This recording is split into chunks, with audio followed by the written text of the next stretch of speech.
E aí, beleza? Tudo certo? Voltando para o estudo do livro Transformação Didático-Pedagógica do Esporte. Aquele resumo detalhado, ponto a ponto, completo para o entendimento de uma forma global do livro, beleza?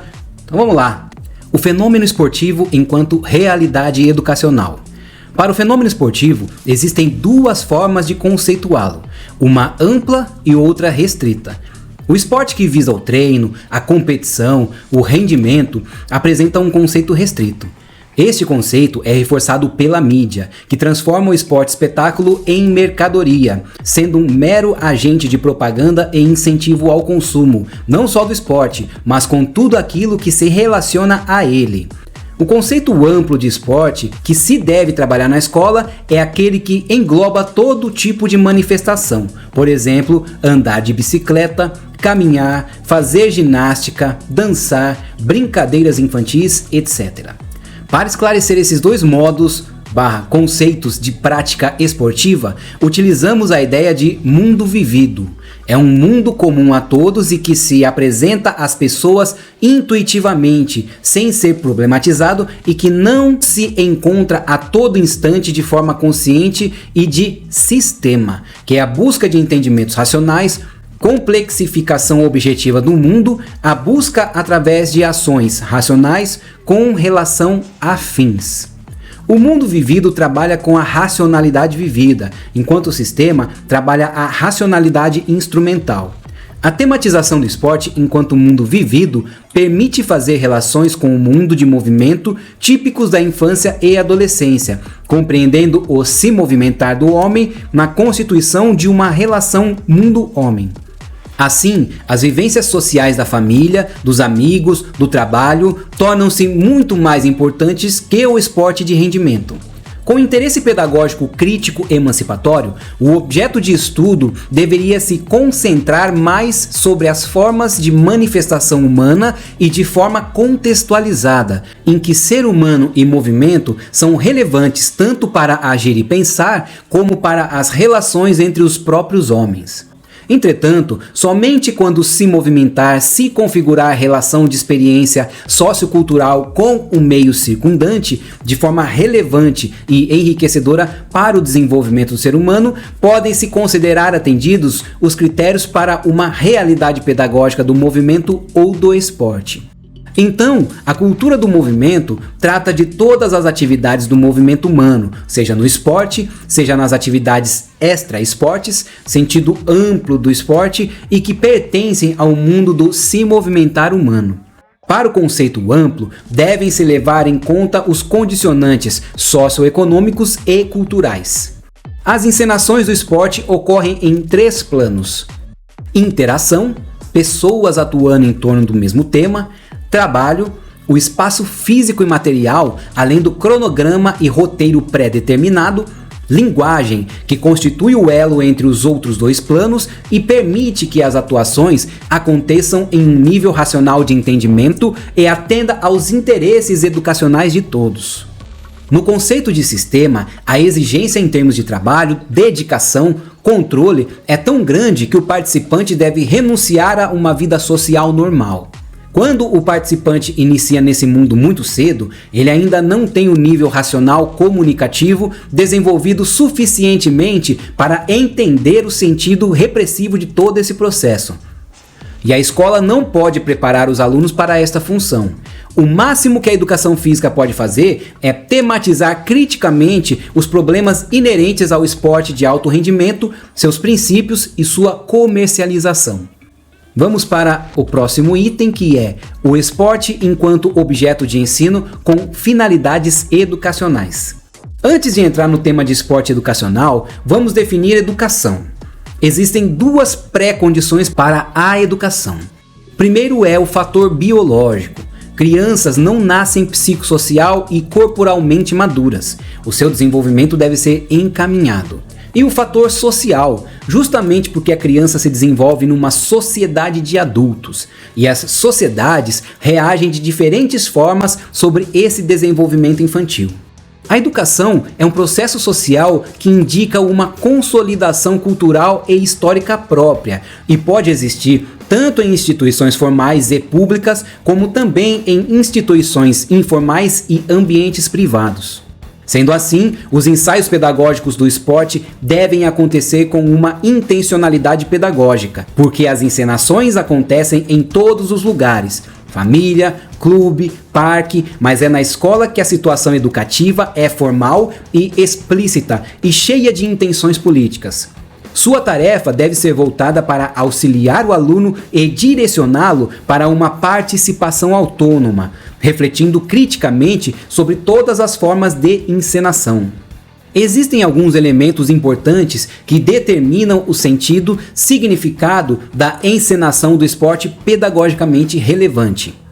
O primeiro é o sujeito da encenação esportiva, com sua bagagem e experiência de movimento. O outro é o mundo do movimento, que é o mundo criticamente compreendido. Também temos as diferentes modalidades, no sentido histórico e sociocultural, e o sentido/significado, com pretensões de validade. Numa perspectiva antropológica problematizadora do ensino, pretende-se: 1. Evidenciar e esclarecer o problema básico na encenação do esporte. 2. Destacar a importância da encenação e suas situações e seu significado individual e coletivo. 3. Favorecer a responsabilidade individual e coletiva no processo de encenação do esporte. 4. Aceitar diferentes soluções para diferentes situações de encenação. E 5. Orientar-se nas vivências e experiências subjetivas dos participantes, para problematizar sempre novas situações. Prosseguindo, o próximo capítulo é o estudo do movimento humano. Subtítulo: As diferentes interpretações do movimento humano. Nenhum movimento pode ser isolado do objeto ou do ser que se movimenta. Há sempre uma base de referência em que se desenvolvem os movimentos. Além disso, o movendum, objeto, corpo em movimento, nem sempre é o homem em movimento, mas também os objetos utilizados para o esporte, bola, implemento de arremesso, raquete, etc. No estudo do movimento, deve-se usar como base referencial o sujeito que se movimenta, a situação ou o contexto em que o movimento é realizado e o significado ou o sentido relacionado ao movimento. Próximo item é o interesse na análise do movimento nos esportes. No ensino-aprendizagem dos movimentos, é necessário um conhecimento destes em 2 níveis: perspectiva interior, de quem realiza, e perspectiva exterior, o resultado do movimento realizado. A perspectiva interna leva em conta o sujeito que se movimenta, além de entender quem é e qual imagem de ser humano está presente. As capacidades que devem ser aprimoradas para uma competência motora geral do aprendiz são: capacidade de reação frente a diversas tarefas, capacidade de condução em diferentes tarefas motoras, a capacidade de orientação e combinação em diferentes situações, tarefas motoras.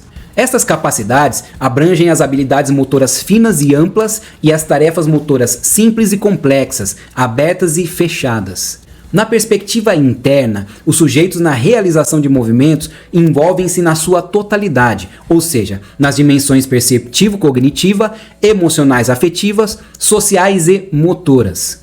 Grande ênfase, no entanto, é dada à dimensão perceptivo-cognitiva, onde o ser humano possui grande capacidade de colher e reter informações no meio circundante. Contrapondo a concepção de aprendizagem motora está o corpo substancial, onde o homem é visto como uma máquina, pronto para receber os estímulos do meio circundante e encaminhar para o sistema nervoso central, onde as informações são processadas e em seguida é enviada uma resposta ou guardada na memória. A aprendizagem motora se interessa pelas diferentes respostas diante de estímulos diferentes. Os interesses da aprendizagem motora se concentram em: primeiro, estudar o movimento humano enquanto conduta ou ação humana, analisar as possibilidades de otimizar o rendimento motor e aproveitar esses conhecimentos anteriores para a melhoria da performance humana nas dimensões perceptivo-cognitiva, emocional-afetiva, social e motora e na concepção de interdependência. Prosseguindo, o próximo item é os interesses na análise do movimento da dança. Na perspectiva do movimento humano, a dança está ligada à vivência e expressão.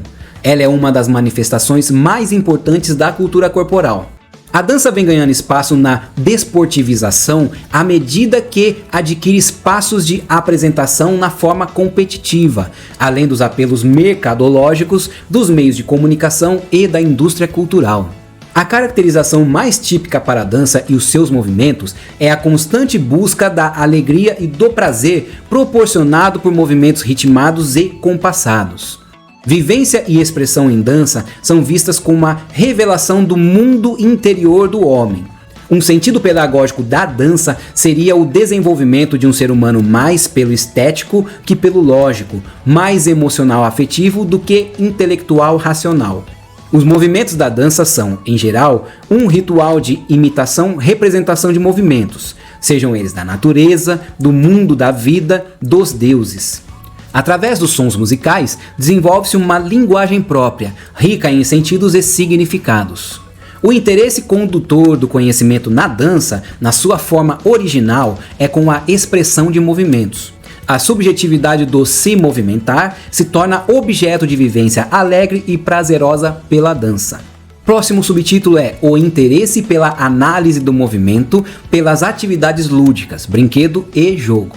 Existe uma quantidade muito grande de conhecimentos teóricos sobre brincadeiras, jogos lúdicos, sua importância na vida da criança, do jovem e do adulto. Enfim, ninguém contesta sua importância e o valor social, cultural e pedagógico. As análises críticas contestam o crescente processo de homogeneização global que atinge o mundo dos movimentos, do brinquedo e do jogo, colocando a criança e o adolescente frente a uma realidade pré-fabricada. Nesta homogeneização também há o interesse em controlar o imaginário infantil, pois se ao brincar a criança se afasta da realidade, o seu imaginário é dominado e sua subjetividade controlada, facilitando assim a submissão e obediência. Através do brinquedo e do jogo, a criança recria simbolicamente o existente, apropria-se do mundo e desenvolve sua criatividade. E essa condição, esse poder, é ameaçado quando a indústria cultural dirige a lógica produtiva do objeto pronto.